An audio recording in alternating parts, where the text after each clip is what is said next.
Mettre sa confiance dans autrui, que soi-même, peut être vite glissant. Trop te reposer sur tes amis va te rendre dépendant, et même si on pourrait dire que parfois c'est bien d'avoir une épaule sur laquelle se reposer pour mieux supporter une perte ou après une rupture, bah non.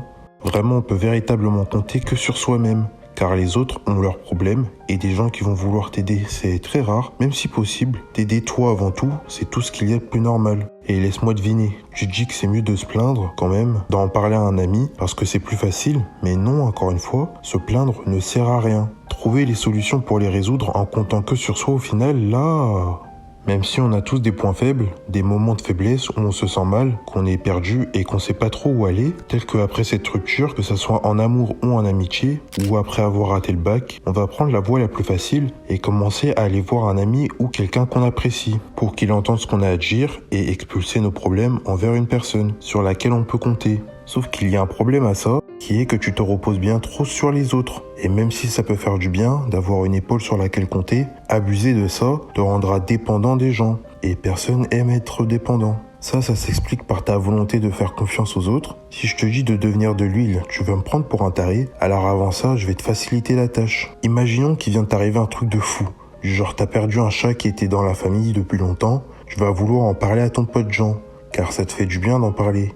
Ça soulage ta peine, mais en parlant avec lui, tu vas remarquer qu'on dirait qu'il s'en fout. Alors que toi, tu vas mal et t'aimerais un peu de support, sauf qu'il a toujours pas l'air de le prendre en compte. Ça, c'est une forme de dépendance. T'attendais quelqu'un qui te soutienne, mais t'as pas obtenu le résultat voulu. Et c'est normal, car chaque personne a ses problèmes. Parfois dans la vie, on pense plus à nos angoisses qu'à tout ce qui nous entoure. Et si ce genre de situation t'est déjà arrivé, ça sert à rien d'en vouloir à tout le monde. Ça se peut même que Jean avait des problèmes et t'y as pas fait attention. Parce que dans la vie, je te le dis, au final, à la toute fin, on peut compter véritablement que sur soi-même. Alors te repose pas sur les autres, mais sur toi-même. Je sais que ça paraît dur, mais les frères, c'est vrai, vraiment, y a que toi qui peux te sortir d'une seule situation. Et les gens qui vont t'aider, je pense que c'est aussi rare qu'un Pokémon Shiny. Puis les gens, même tes amis d'enfance, les plus proches, ont leurs secrets, comme t'as les tiens. Commence pas à faire le Sherlock, hein. C'est juste qu'il y a des trucs qu'on garde pour nous. Moi, je mange des haricots verts avec du ketchup, voilà, c'est dit. Alors aie toujours ça en tête. Si tu places trop d'attentes envers les autres, ça peut vouloir dire que t'es un peu trop dépendant. Et je sais qu'il y en a plein qui m'écoutent, qui ont mon âge, et vivent encore chez leurs parents, veulent les rendre fiers, mais ils ont leur vie et les problèmes qui la composent. Et toi aussi. N'attends pas la reconnaissance des autres lorsque tu fais quelque chose. Fais-le que pour toi. Ne compte que sur toi. Si tu le fais pour tes vieux, ça veut dire que ce n'est plus pour toi, et ça c'est chiant. En plus, des fois, même les gens les plus proches de toi peuvent chercher à te blesser, que ça soit volontaire ou involontaire. Peut-être que ça te parle, que t'aimerais voyager et que tes vieux te disent que tu dois rester à l'école et que c'est le chemin le plus sûr, car on leur a mis ça dans la tête depuis tout petit, sauf que ton truc c'est le voyage. Ce genre de quotidien, ça arrive aussi souvent qu'il pleut en Bretagne. C'est pour ça que je te dis de placer des attentes, surtout que envers toi. Fais-toi confiance plus qu'à n'importe qui, car même la meuf que tu kiffes le plus peut te baiser dans le dos. Et si tu plaçais trop de confiance en elle, je te jure que j'ai vu des gens qui s'en remettent pas, même après 3 ans. Ton entourage peut te nuire et ça fait partie de la vie. Si ça t'arrive, dégage les gens qui te font chier. T'inquiète, c'est pas obligé que ça se fasse dans le sang et les larmes. Juste, soit tu lui parles, et tu lui dis que tu veux plus de cette personne, et si elle te saoule tellement que tu peux plus la voir, tu ghostes un peu, tu disparais, et t'ignores la personne vu que tu veux plus de cette personne. Te force pas à garder des gens que tu veux pas, même si ça fait partie soi-disant de ta famille, mais wesh, tu les vois qu'à Noël et tu leur envoies jamais de message. Te fais pas trouer par l'hypocrisie familiale aussi. Ta famille, c'est les gens que t'apprécies, c'est tout. Le reste, ça dégage. Puis en parlant de ça, s'il arrive un truc à tes parents, tu fais quoi? Si t'en attends trop d'eux, rien.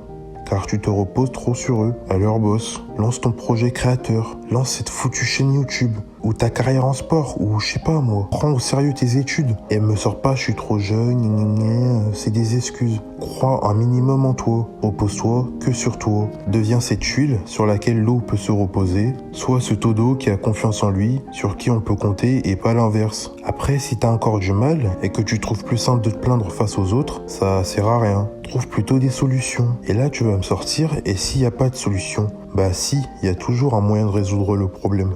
Si t'as eu une sale note en classe, tu peux réviser pour t'améliorer dans cette matière, ou des problèmes en amitié au collège, et que tu sais pas comment gérer ça, normal, t'es jeune, Et pour toi, c'est les choses les plus graves qui te sont arrivées en 14 ans de vie. Et te plaindre te paraîtra évident. Sauf que tu vas voir que tout le monde va s'en foutre. Encore une fois, car chacun sa vie. Alors pour résoudre ce problème en amitié, discute simplement avec la personne, trouve une solution adaptée à la problématique. Une fois résolu, ça te prendra moins la tête, puis tu verras que tu gagneras en confiance en toi, à savoir résoudre tes problèmes par toi-même, à être indépendant et débrouillard, et avoir cette pensée shonen, ne pas se reposer sur les autres, c'est pas être fataliste ou trop méfiant, c'est savoir être optimiste, surtout envers soi-même, en sachant qu'on peut détruire n'importe quelle barrière qui nous fait face par nous-mêmes.